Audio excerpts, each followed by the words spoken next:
بسم الله الرحمن الرحيم. يا أخوان، أنا اليوم جتني بنتي تبي أحل لها درس في كتاب التربية الأسرية للصف الثاني الابتدائي. تفاجأت الدرس وشو؟ عن إشارات المرور وعن إيش؟ طبعا لأنها ما عرفت كتبت لها كملي هنا.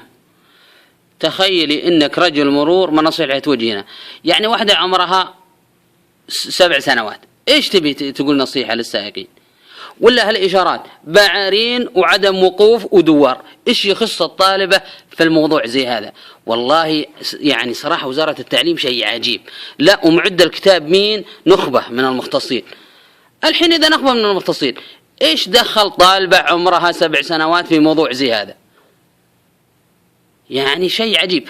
ولا الأبلة قايلة لها الأبلة روحي خلي أبوك يحل. طيب إذا أبوها يحل ليش تدرسونها؟ ليش تدرسونها شيء زي هذا؟ إذا ما هي تحل طبعا ما راح تحل. يعني بالله هذا بعرين يعني يا شيء عجيب. لا يقول لك يصادفها. ولا شيء ثاني، ما عقوبة نتائج كما يلي، اللي هي إيش؟ مخالفة أنظمة المرور.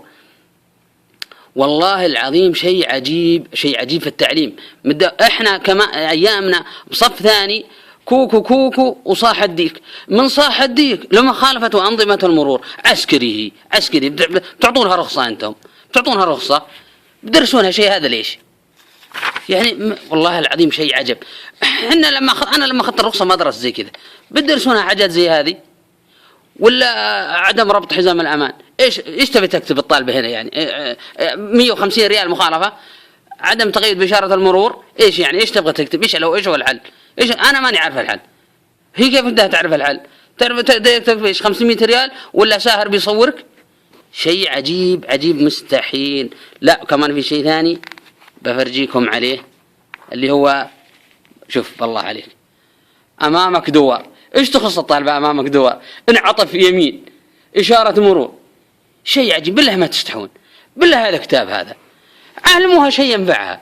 تربية أسرية، هذه تربية أسرية على الإشارات والمرور، على الإشارات والمرور تربية أسرية. خلوها تكبر، علموا العيال بصف ثاني متوسط ثالث متوسط ما يعرفونها، تعلمونها واحدة بصف ثاني ابتدائي. شيء عجيب والله.